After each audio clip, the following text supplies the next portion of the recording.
Listen to me and listen very carefully. What I'm about to tell you is not a suggestion. It is not a maybe. This is a survival blueprint. If you ignore what's coming, you are essentially choosing financial suicide. I'm Kevin O'Leary, and I've spent the last 40 years in the trenches of the global markets. I have seen the Nifty 50 fall. I watched the 1987 crash from the front lines. I saw the dot-com bubble burst and incinerate trillions, and I watched the world almost end in 2008. But what is coming in 2026? This is going to be biblical. We are standing on the precipice of the greatest sector rotation in modern history. The money is moving. It's leaving the hopium sectors and the zombie companies and moving toward reality. If you don't get your capital out of these dying industries right now, today, you're going to watch your life's work, your retirement, and your kids' college funds get absolutely obliterated. When the clock strikes 2026, you will look back at this moment. You will remember this video as the fork in the road. One path leads to the preservation and growth of wealth, and the other leads to the slaughterhouse. I've made my fortune by being the cold, hard truth guy.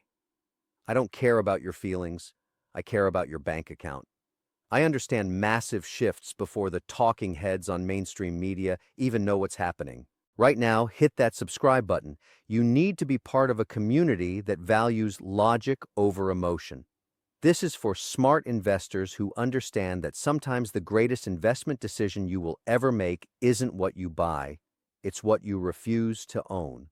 Most people wait until they are down 40% before they start asking, what happened? Don't be that guy. Hit the like button and tell me in the comments, what percentage of your portfolio is currently sitting in the sectors I'm about to expose? Be honest with yourself because the market doesn't care about your excuses. Section 1. The AI Mirage and the Tech Apocalypse. The first sector that is going to be decimated in 2026 is technology. Now, don't misunderstand me. I love technology. I live for technology.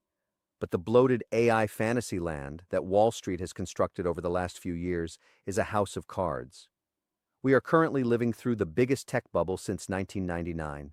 The math is simply insane. We have companies trading at 100x, 200x, even 300x earnings based on nothing but AI hype. Wall Street analysts are pumping these stocks because they get paid to sell you a dream. They are spending billions, hundreds of billions, on infrastructure that doesn't have a clear ROI yet. These aren't businesses. They are science experiments funded by your 401k. Every bubble follows the exact same psychological pattern. The breakthrough, a revolutionary tech like generative AI, emerges. The frenzy, every CEO in the world mentions the tech 50 times in an earnings call, and the stock goes up 20%. The insanity, valuations lose all connection to reality. The 2026 reality check, the bill comes due. Yes, AI will change the world. In 10 years, it will be everywhere. But the timeline Wall Street has priced in is a total hallucination. They are pricing these companies as if AI will replace half the global workforce by next Tuesday. Meanwhile, most of these AI startups have never seen a dime of profit. They are burning cash to acquire users. In my world, we call that a hobby, not a business. This AI virus has infected every corner of the tech sector. You have legacy software companies rebranding as AI first and seeing their stock double overnight without adding a single new customer. You have hardware companies charging a 50% premium because they put an AI chip in a toaster. It's nonsense. When this pops in 2026, and it will, the layoffs and the investor losses will make the 2000 dot-com crash look like a minor market hiccup. If it doesn't generate cash flow, it's not an investment. It's a gamble. And in 2026, the house is going to win. Section 2.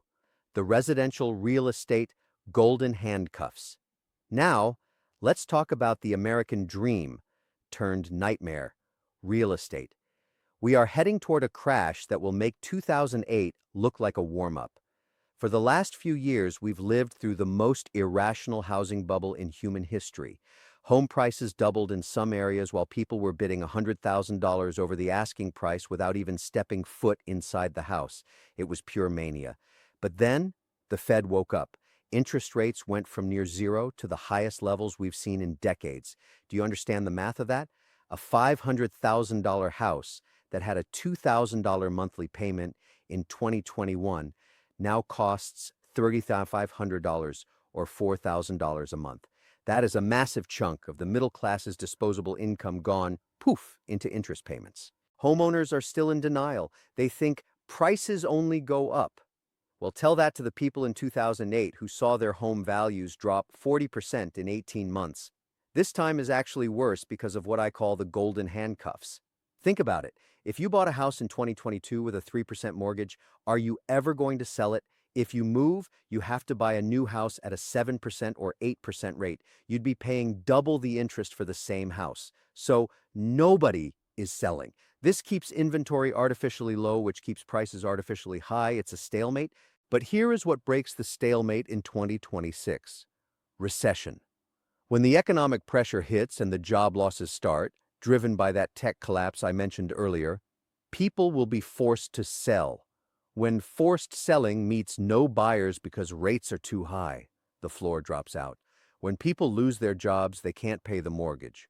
When they can't pay the mortgage, the golden handcuffs turn into regular handcuffs. The panic will be infectious. I'm already seeing the cracks. Housing starts are stalling. Mortgage applications are at multi-decade lows.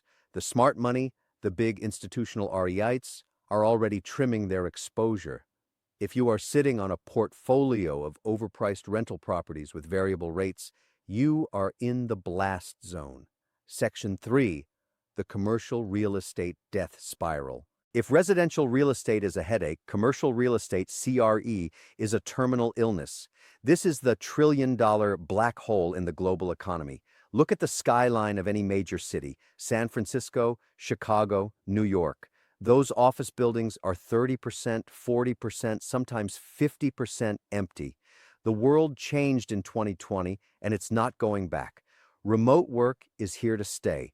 Why would a company pay $100 per square foot for a skyscraper when their employees are more productive at home? They won't. But here's the kicker for 2026. There is over $1.5 trillion in commercial real estate debt that needs to be refinanced by the end of 2026. Most of that debt was taken out when rates were at 2% or 3%. When those developers go to the bank in 2026 to roll that debt over, the bank is going to say, sure, but the rate is now 8%.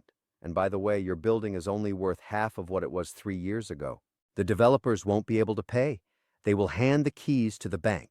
The banks will then have a balance sheet full of empty, worthless buildings. This leads to bank failures. This leads to pension fund losses. It's a domino effect that is mathematically inevitable. If you own office REITs, you are holding a bag of rocks. Get out. Section 4. The death of the brick-and-mortar zombie parakendi is dying. And I'm not just talking about the mom-and-pop shops. I'm talking about the giant legacy retail chains that haven't figured out that the world has moved on. E-commerce is growing at double digits every year, while physical retail is cannibalizing itself. Amazon owns the world. Young people, the ones with the future spending power, don't go to malls. They find it depressing. They want to click a button on their phone and have the product arrive in 4 hours. Retail companies are spending billions on digital transformation, but you can't transform a business model that relies on expensive real estate and low-wage labor into a tech company overnight. Many of these chains are zombies. They only exist because they have access to cheap debt. When that debt dries up or becomes too expensive in 2026, the lights go out. When a major retail chain collapses, it doesn't just hurt the stockholders, it destroys the mall it was in. It destroys the local tax base. It destroys the jobs. We are talking about millions of jobs and trillions in value simply evaporating. The retail apocalypse isn't over, it's just getting into its final, most brutal act. Section 5. Energy dinosaurs and the automotive pivot. Let's talk about energy and autos. Two sectors where the old way is about to be slaughtered. First, traditional energy. If you are a coal or gas company that is refusing to adapt to the reality of renewables, you are a dinosaur watching the asteroid hit the atmosphere. Solar and wind are now cheaper to produce per kilowatt hour than almost any fossil fuel. Smart energy companies are pivoting. They are becoming energy technology companies. The dinosaurs are doubling down on old oil fields that won't be profitable when the global demand curve shifts. In 2026, the shift in ESG, environmental, social, and governance investing will reach a fever pitch. Capital will refuse to go into dirty energy. When the capital stops, the company dies. And the automotive sector? It's a total bloodbath. Legacy automakers, the ones who have been around for 100 years, are fighting for their lives. Electric vehicles, EVs, aren't just a new type of car, they are a total disruption of the manufacturing process. An internal combustion engine has 2,000 moving parts. An EV motor has about 20. The legacy companies are carrying billions in debt, they have massive pension obligations, and they are trying to build EVs while their main business is shrinking. They are fighting a two-front war, and history shows that you rarely win a two-front war. By 2026, the winners and losers will be decided. If you're betting on a company that thinks it can just add an electric model and survive, you're dreaming. Section 6, the safe havens, where the smart money is hiding. I've given you a lot of bad news. But remember, for every seller, there is a buyer. For every sector that dies, another thrives. While the dreamers are losing their shirts in AI and retail, the smart money is moving into three specific areas. These are the sleep well at night sectors. 1. Utilities. This is the ultimate defensive play. No matter how bad the 2026 recession gets, people are going to turn on the lights. They are going to use water. They are going to heat their homes. Utility companies are often regulated monopolies. They have guaranteed rates of return and they pay consistent, beautiful dividends. I love dividends. Dividends are the truth serum of the stock market. You can't fake a dividend check. 2. Healthcare. This isn't just an investment, it's a demographic certainty. The population is aging. The baby boomer generation is entering the phase of life where they spend the most on medical care. Pharmaceutical giants, medical device manufacturers, and specialized healthcare providers are going to see a massive influx of cash. This sector is inelastic, meaning people will pay for heart medication before they pay for a new iPhone or a vacation. 3. Consumer staples. I'm talking about the stuff people need. Toothpaste, soap, cereal, diapers. In a recession, you stop going to fancy steakhouses, but you still buy groceries. Companies like P&G, PepsiCo, and Nestlé have survived every crisis for the last century. They have pricing power. When inflation hits, they just raise the price of a box of cereal by 20 cents, and people keep buying it. That is the kind of business I want to own when the world is on fire. The final verdict. 2026 is the bill coming due. We are heading into the greatest wealth transfer in history. This isn't just about stocks going up or down. This is about a fundamental shift in how the world functions. The trends I have outlined, the AI bubble, the debt wall in real estate, the death of retail, these are not opinions. They are mathematical certainties. Money is like water. It finds the path of least resistance.